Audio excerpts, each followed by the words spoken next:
général du PPAC, l'honorable Jean-Gervais Tillier, qui fera la déclaration du parti. Ensuite, interviendra le deuxième vice-président du CSP, Damana Diapikas, et enfin, le président exécutif du PPAC, le professeur Sébastien Talingué, donnera un message et le mot de fin.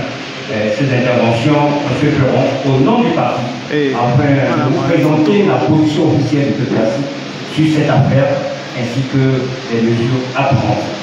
Nous vous prions de bien vouloir réserver par le site aux journalistes des questions pour après, à la fin de l'intervention. Donc, sans plus tarder, je vous prie d'accueillir le secrétaire général du PPAC, l'honorable Jean-Gervais Tillier, qui va prendre la parole. Et je vous donne la parole.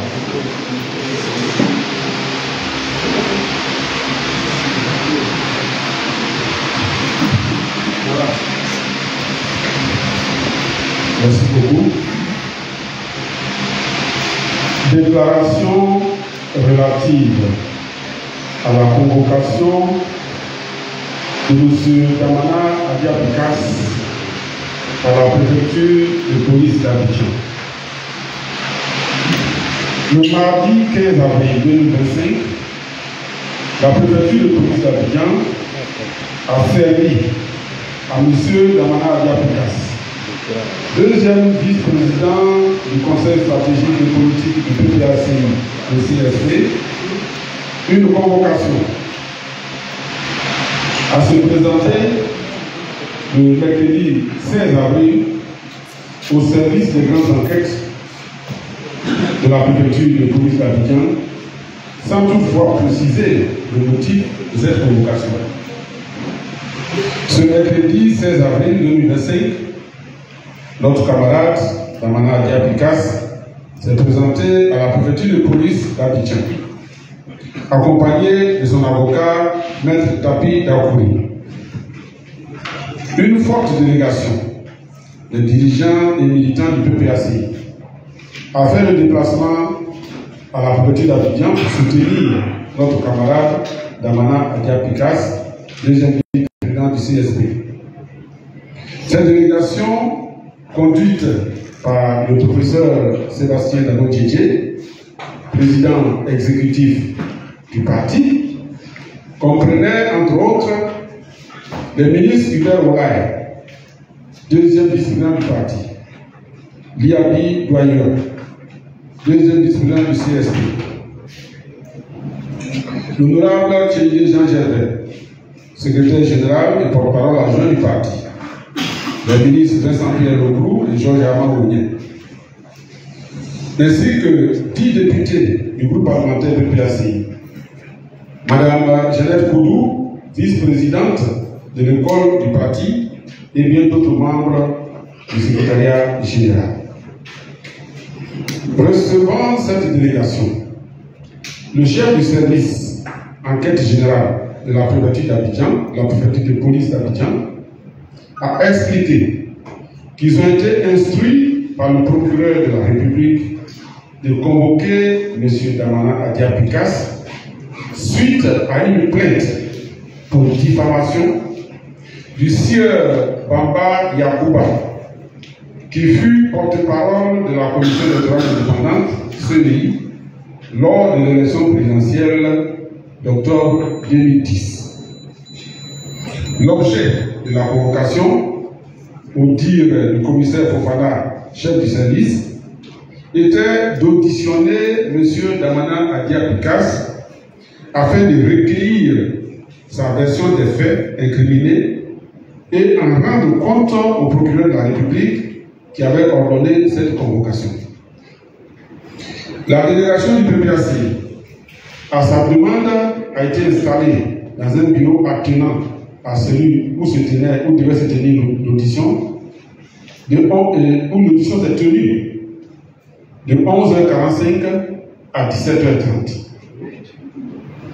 Après cette longue et harassante séance d'audition, nous sommes rentrés à la maison avec notre camarade et attendons aujourd'hui la suite que le procureur voudra bien donner à cette affaire. Ce même jour du 16 avril Au moment même où le deuxième vice-président Damana Diapikas était en audition, M. Kobena Kwasi Adjumani, porte-parole du RHDP, affirmait au cours d'une conférence de presse que M. Damana Diapikas avait été convoqué pour s'expliquer sur des propos qu'il aurait tenus à la fête de la Renaissance à Gabou, le samedi 12 avril 2025. Le PPACI, tout en s'en tenant au motif officiel de la convocation de Damana Diapikas, est en droit de se poser des questions. Cependant, le PPACI se donnera le temps de réagir très bientôt à toute cette agitation du régime RHDP que traduisent les propos de leur porte-parole.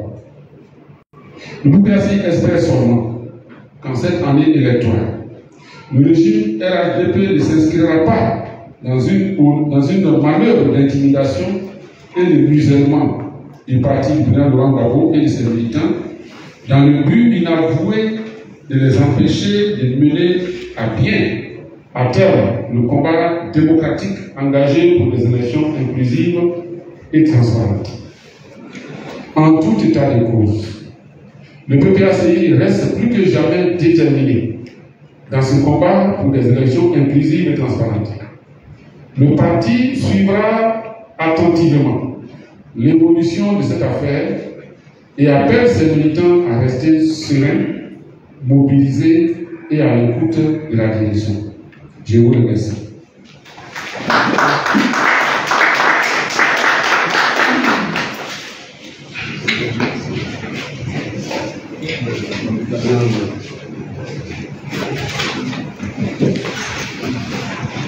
Voilà, nous allons passer maintenant la parole au deuxième vice-président du CSP, M. Damana.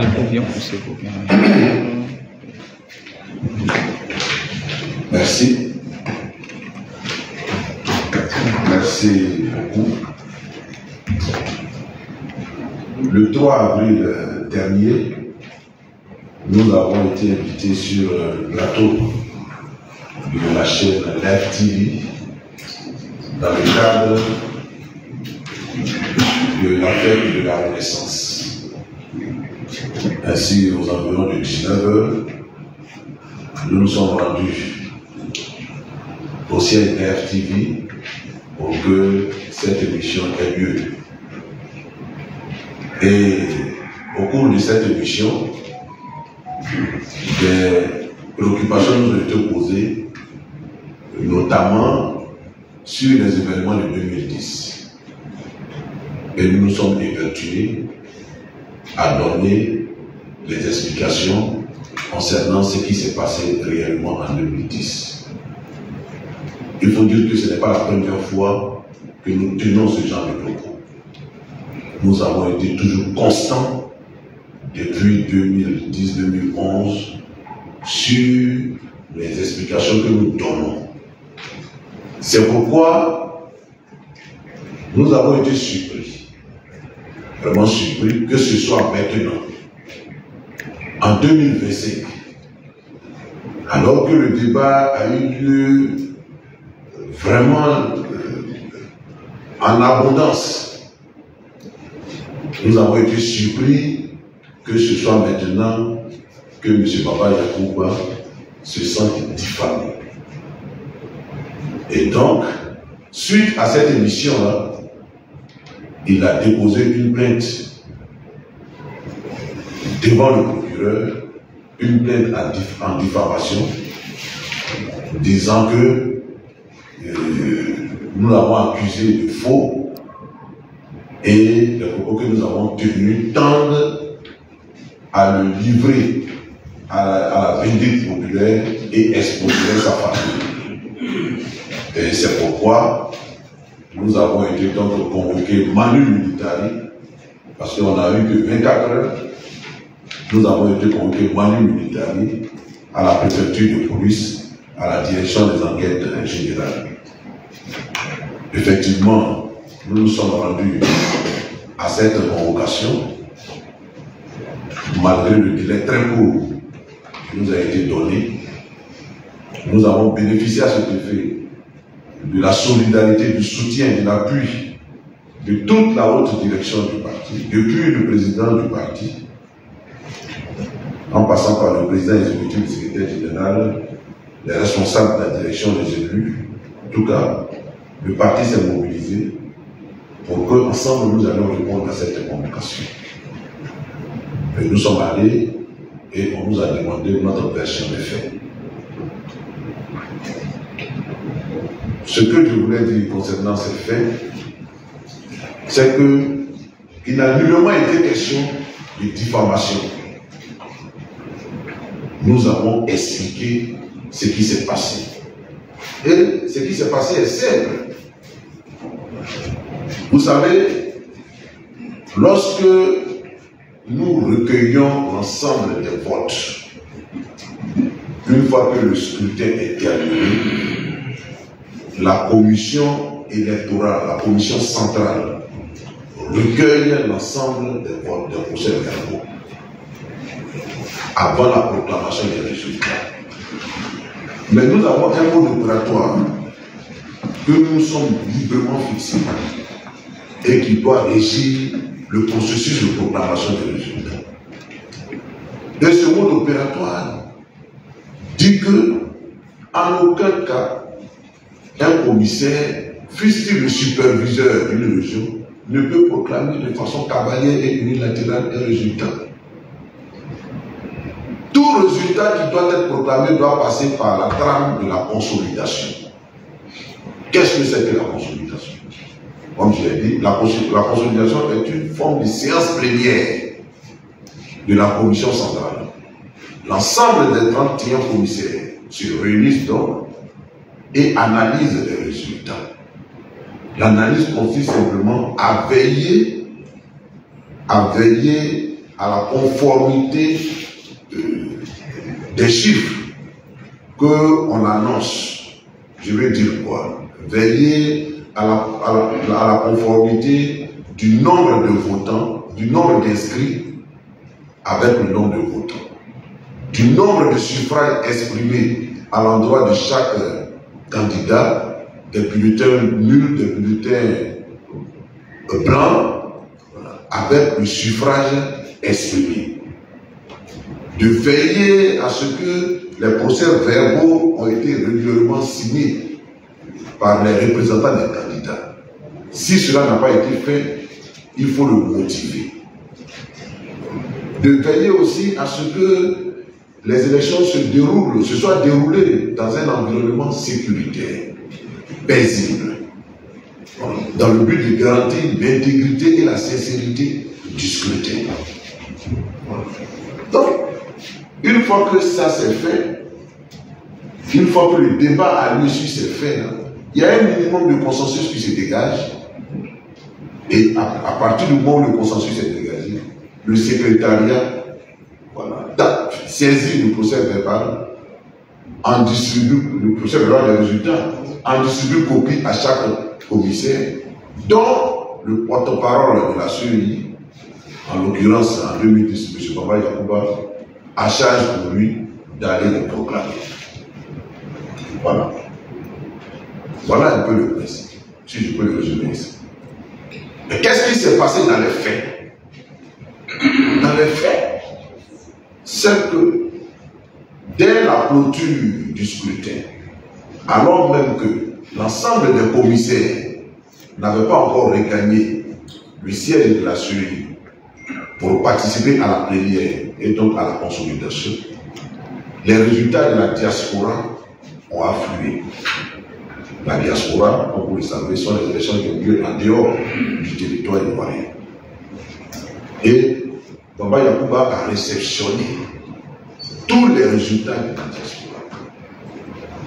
Et sans même que cela ne soit passé par la trame de la consultation, sans que les commissaires n'aient eu connaissance de ces résultats de la diaspora, encore moins n'aient participé à l'analyse, il les a proclamés tels qu'il les a reçus,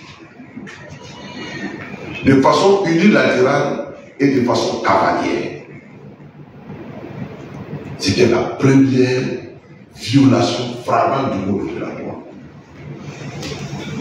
Deuxièmement, M. Baba Yakuba, qui était le superviseur des élections en France, quand il a reçu les résultats, il n'a pas fait partager ces résultats en commission centrale. Il a proclamé de façon cavalière et unilatérale les résultats de la France. Que dit quand il est proclamé? Il a pris sur lui la responsabilité d'invalider le scrutin en France. Dans toute la France, il a invalidé le scrutin. Voilà. Et donc, il s'est arrogé des droits, des compétences qu'il n'avait pas, que le mode opératoire ne lui donnait pas. Et il s'inscrit dans une logique de violation des règles que nous sommes fixées. Et lorsque nous avons appris, puisque quand les informations sont tombées dans le domaine public et que nous l'avons appris, à la commission centrale où nous sommes venus, on lui a fait ce reproche. Il a reconnu les faits, il a présenté ses excuses et il a promis que cela ne se répéterait plus. Et donc, nous en avons pris acte. Et quand les commissaires sont rentrés, nous avons commencé le travail de consolidation à proprement parler. Dans les régions du sud de la Côte d'Ivoire, on n'a pas eu trop de problèmes. Très tôt, nous sommes parvenus à un minimum de consensus sur les régions du sud. Par contre, dans les régions du nord, il y a eu beaucoup de problèmes, beaucoup de difficultés. Et ce qui a attiré notre attention, c'est la région de la vallée du Bandama. C'est qu'on appelle aujourd'hui la région du Bouaké. La région de la vallée du Bandama, c'est-à-dire le département de Bouaké et de Katiola. Là-bas, Baba Yakuba était le superviseur des élections. Et on s'est rendu compte à l'analyse des suffrages exprimés à l'endroit de chaque candidat qu'on avait ajouté arbitrairement 100 000 voix au candidat à la salle de Et tout le monde l'a vu, l'a constaté. Et quand on l'a fait remarquer à M. Baba Yakuba, tout honteux, il a trouvé comme réponse. Même si on enlève les 100 000 voix dans le total des voix de M. Ouattara, il est toujours vainqueur des élections du deuxième tour. Voilà comment il justifie ça. Et nous, on s'est dit non. Quand on enlève les 100 000 voix, on vérifie en profondeur tout ce qui s'est passé dans le Nord. Parce que ça, c'est un indice. C'est un indice. Voilà comment on sort les procès-verbaux des différentes régions du Nord. Mes chers amis journalistes, nous nous rendons compte du gros scandale électoral, de la grosse fraude qui a eu. C'est là où on s'est rendu compte qu'il y a eu plus de suffrages exprimés que d'inscrits. C'est là qu'on se rend compte que les PV ne sont pas signés. C'est là qu'on se rend compte qu'il y a un candidat qui obtient plus de voix que le nombre de votants. Voilà. Et donc, on se rend compte qu'il n'y a pas eu d'élection. Parce qu'ils ont bourré les urnes. Car, le jour des élections, quand on a fait le point à mi-journée, nous étions à un taux de participation de 60%.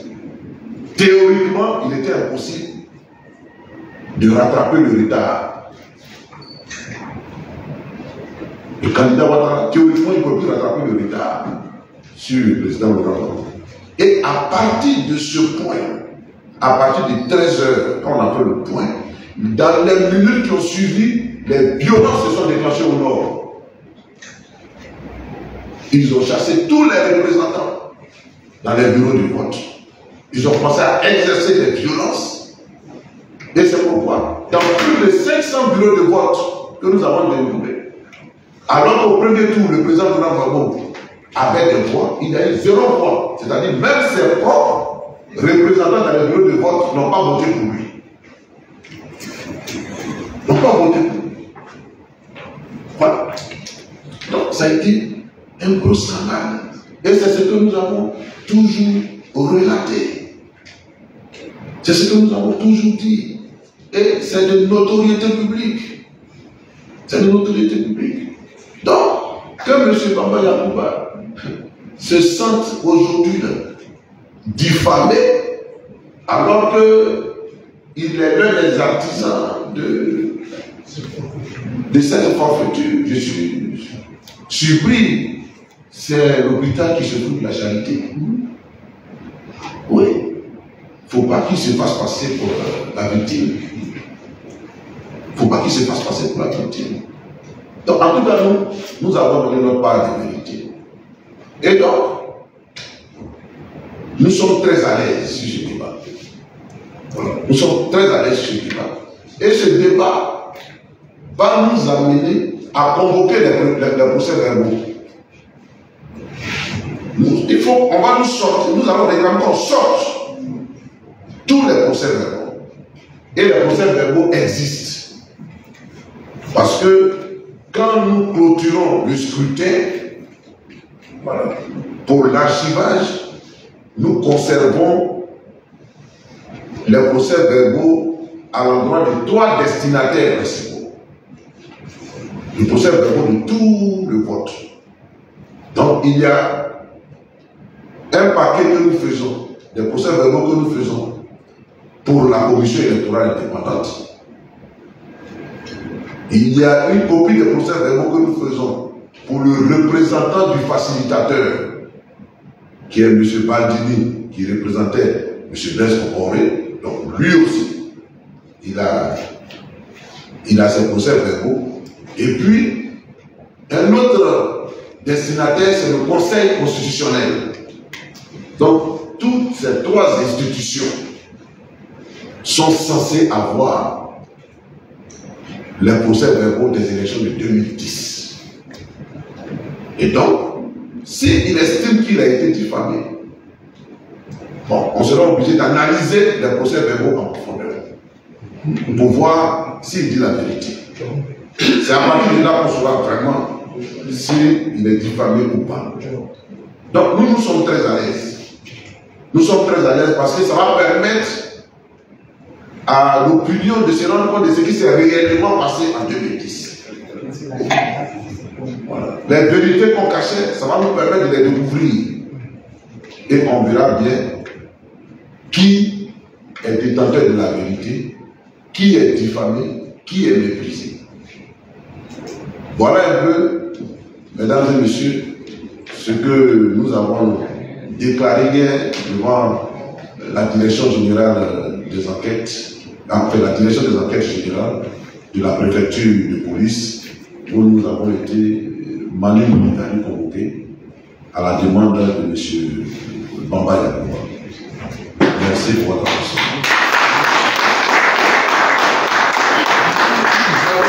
Merci, deuxième vice-président du CSP. Nous allons à présent ouvrir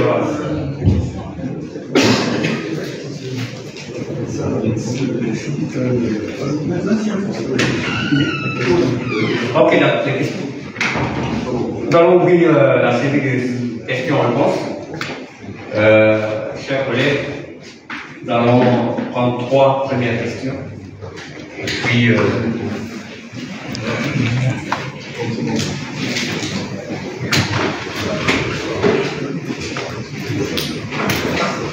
vous levez votre main, vous dites votre nom et l'organe pour lequel vous travaillez. Et vous posez votre question de façon concise et précise, afin qu'on puisse y répondre. Bien. Merci. Yannick Bayard. La voix originale. J'ai une question pour le vice-président Damana Pikassi. Monsieur le vice-président, lors de votre passage sur le plateau de Live TV le 3 avril 2025, vous deviez, selon vos dires, évoquer la fête de la Renaissance prévue les 11 et 12 avril à Gabon. Nous l'avons constaté. Pourtant, l'émission a presque exclusivement porté sur les événements de 2010. Et c'est de votre propre initiative que vous avez brièvement abordé la fête et l'ancien appel à la fin de l'émission. Voici ce qui s'est passé.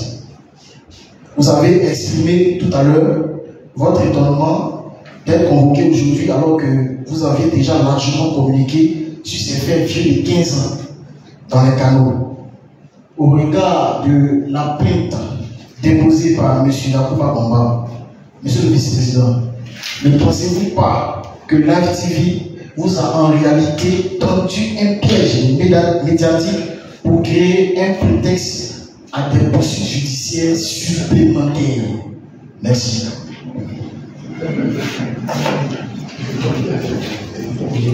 Deuxième question. Maintenant, on n'a pas l'exposé à qui assez clair. Bonsoir, Eddy Bibi, le journaliste à l'intérieur. Vous avez parlé tout à l'heure des procès verbaux de 2010. Aujourd'hui, est-ce qu'on peut savoir qui a la capacité de demander au Conseil constitutionnel, à la CEI ou au facilitateur de faire ressortir ces procès verbaux-là pour faire la lumière sur cette affaire?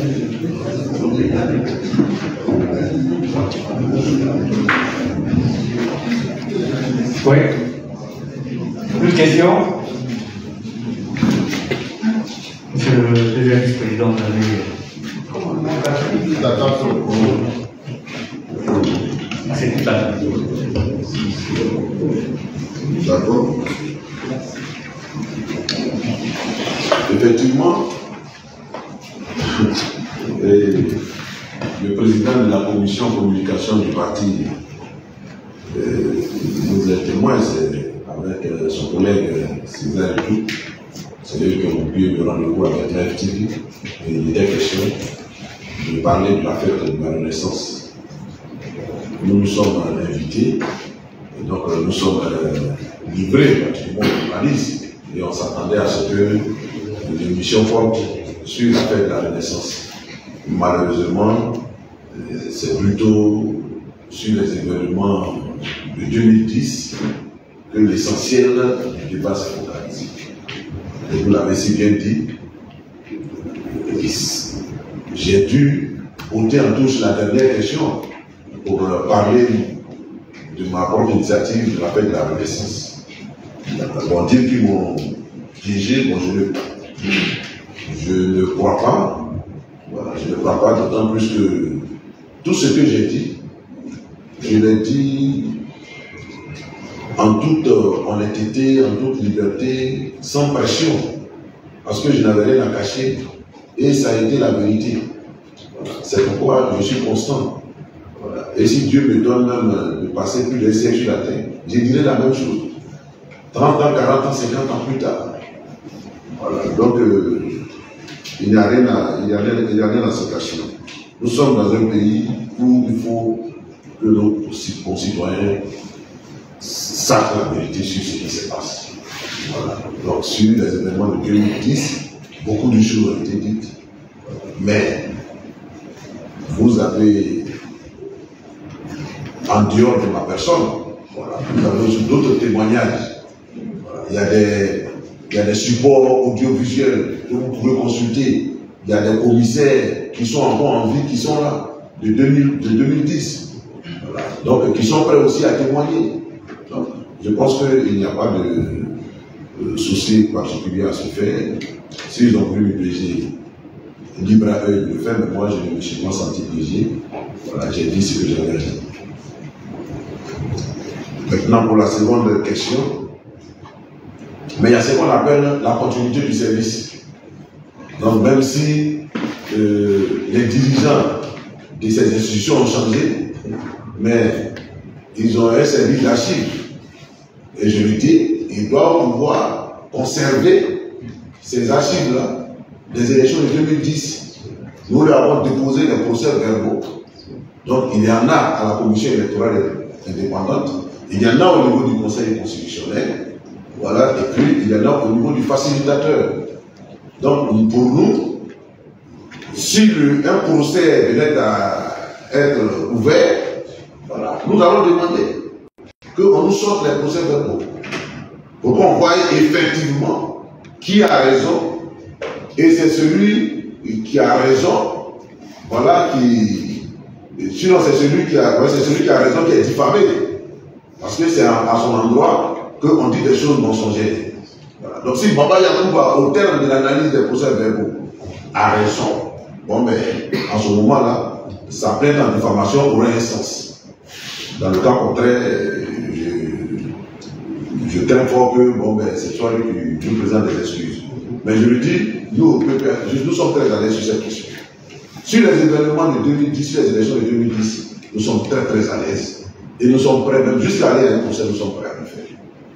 Pour que toute la lumière soit faite, nous n'avons rien à cacher. Plus de questions? Ah.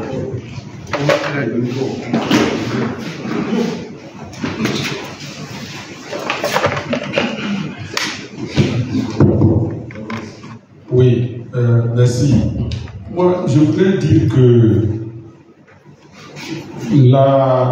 ce qui s'est passé après le passage de deuxième vice-président du CSP sur le plateau de Live TV, qui donne aujourd'hui l'occasion à M. Baba Yakuba, qui avait eu cette occasion plusieurs fois, puisque le vice-président Damana Diapikas a eu moult fois l'occasion d'expliquer ce qui s'est passé. Si c'est à partir de Live TV que le fait, on est effectivement en droit de se poser des questions. Et il n'y a pas que Live TV. Le PPACI, lorsqu'il est invité par les télévisions, les chaînes de télévision privées à des débats, il envoie des représentants de bonne foi. De bonne foi. Dans l'espoir que les débats qui avaient disparu dans l'espace public en Côte d'Ivoire, après le renversement du président Laurent Gbagbo, puissent revenir pour participer à la démocratie, à l'enracinement en tout cas de la démarche démocratique. Et donc en le faisant, nous sommes de bonne foi. Mais aujourd'hui, nous sommes au regret de constater qu'en face de notre bonne foi, nous avons affaire à des attitudes, des propos. Des attitudes, des propos qui sont outranciers vis-à-vis du PPACI, mais plus grave vis-à-vis de son président, son excellence président. Non seulement nos propres camarades, mais d'autres personnalités nous interpellent sur la pertinence de notre présence sur ces plateaux. En quoi cela aide réellement la démocratie si ce n'est pas pouvoir des gens qui, en temps normal, ne peuvent même pas arriver dans les 16 mètres du PPACI, à plus forte raison du président Laurent Gbagbo, déverser leur ville sur d'honorables personnalités et a fortiori sur notre chef, le président Laurent Gbagbo, qui a été président de la République de Côte d'Ivoire, qui a montré comment être un chef d'État, qui a montré comment être un homme de vision et un homme qui aime son peuple, que des personnes qui sont élues par défaut ou bien des personnes qui, profitant de la pluie, se retrouvent sous le même abri que nous adressent la parole sans en tout cas des personnes qui ont pour la plupart raté leur éducation, qui nous agressent et nous parlent sous le regard bienveillant justement de ceux qui nous ont invités. C'est pour cela qu'avec le président exécutif et avec l'ensemble de la direction, nous allons reconsidérer notre participation à cette époque.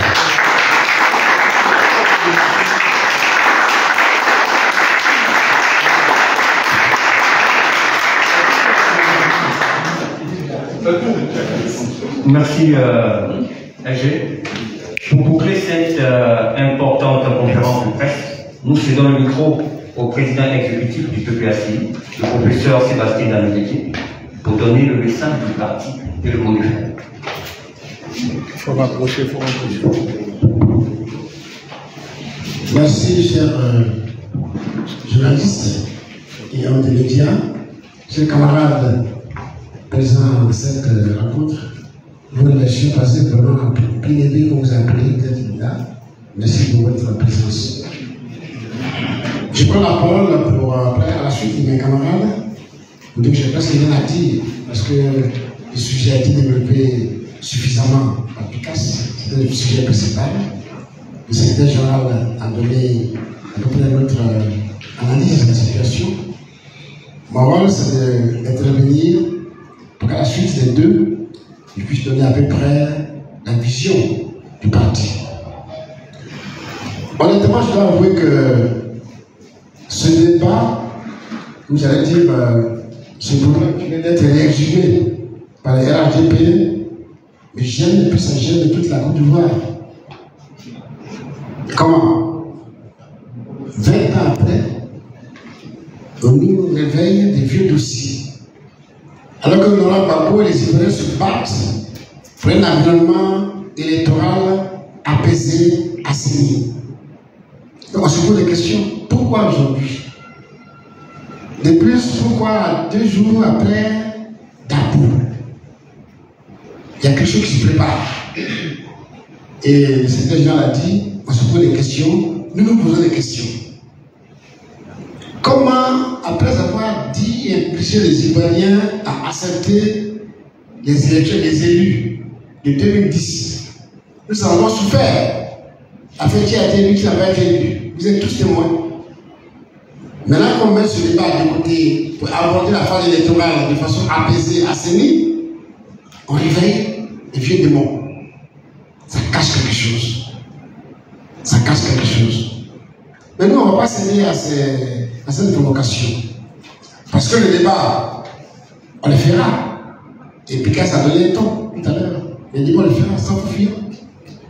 S'il y a le débat, c'est que sont les débatteurs, nous sommes toujours là. On ne va pas céder à cette provocation. Nous allons nous focaliser. Nous allons nous focaliser sur ce qui est important pour nous. L'élection présidentielle de 2025. C'est ça qui est notre préoccupation majeure. Donc, camarades, c'est sur cette voie-là que je vous invite. Préparons sainement, tranquillement nos élections. Mais en même temps, sachant que les pièges nous seront tendus ici ou là. Sachant en même temps que nous sommes des obstacles à franchir. Et ça a déjà commencé. Le militant du PPACI doit être conscient de tout ça et être élevé de façon fondamentale sur l'objectif essentiel. C'est pour ça que le président Laurent Gbagbo appelle les uns et les autres au dialogue. Parce que ce genre de débat, quand on va les réveiller demain, on va peut-être oublier les élections, on va peut-être pas faire les élections. Et tu perds. C'est la Côte d'Ivoire qui perd. Et les tenants du pouvoir, par les armes, par la violence, seront les gagnants. On ne veut plus de cela. Nous voulons des élections apaisées. Et c'est pour cela qu'il lance l'appel au dialogue.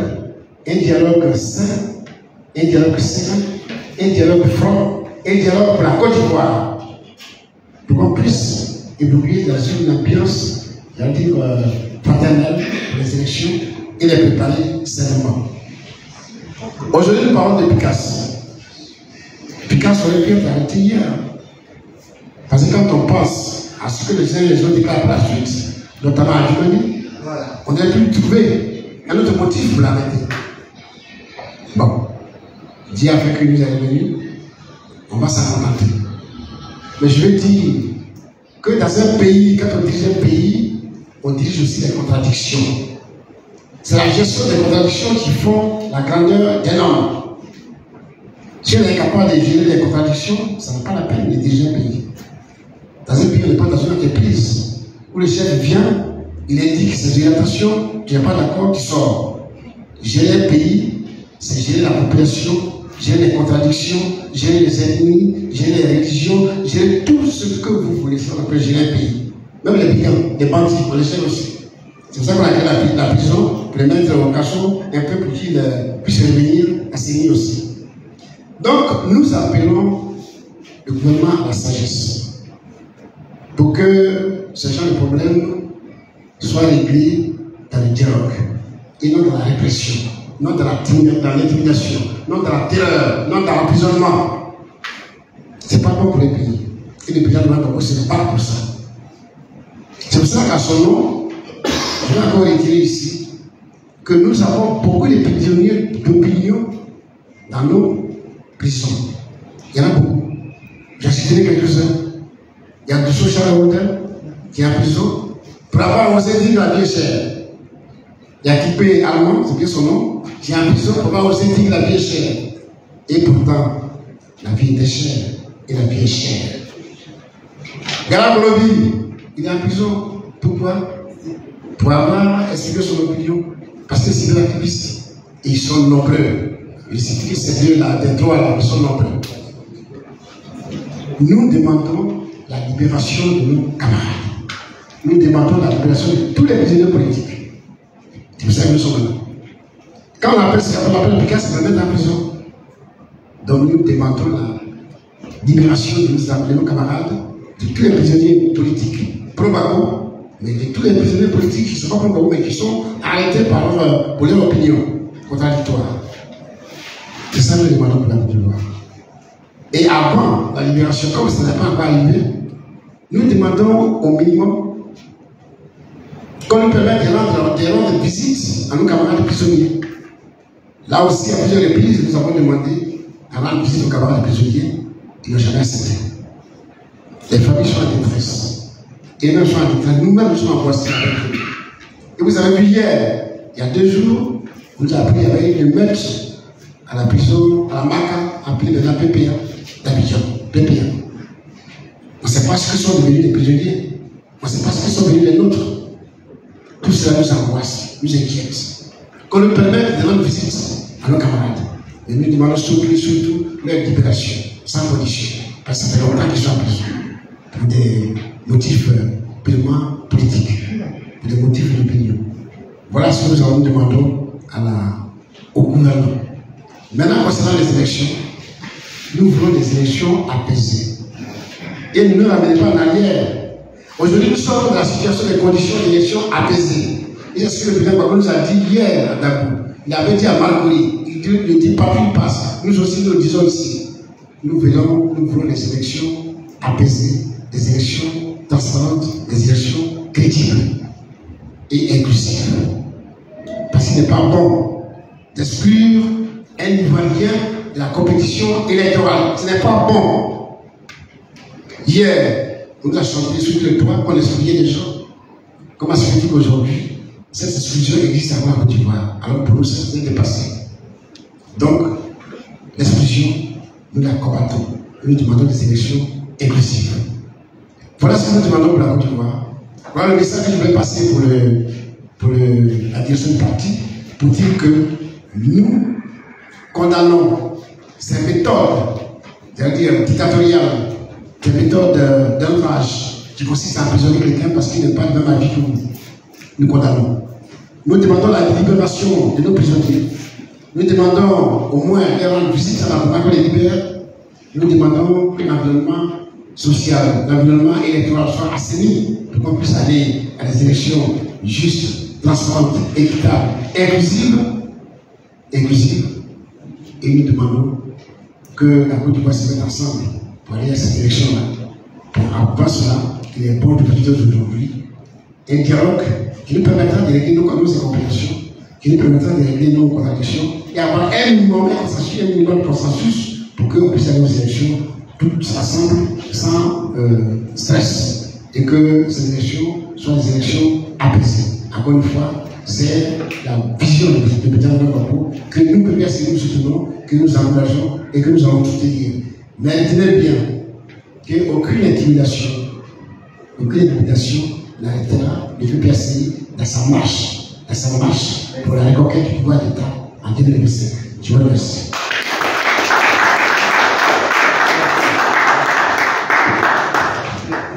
aucune intimidation n'arrêtera le PPACI dans sa marche vers les élections de 2025. C'est par ces propos-là que nous mettons fin à cette conférence de presse. Nous disons merci à la table, nous disons merci aussi à la direction du parti et aux nombreux journalistes qui ont fait le déplacement. Merci et à la prochaine.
Il faut demander à vous prendre la carte de la première dessus.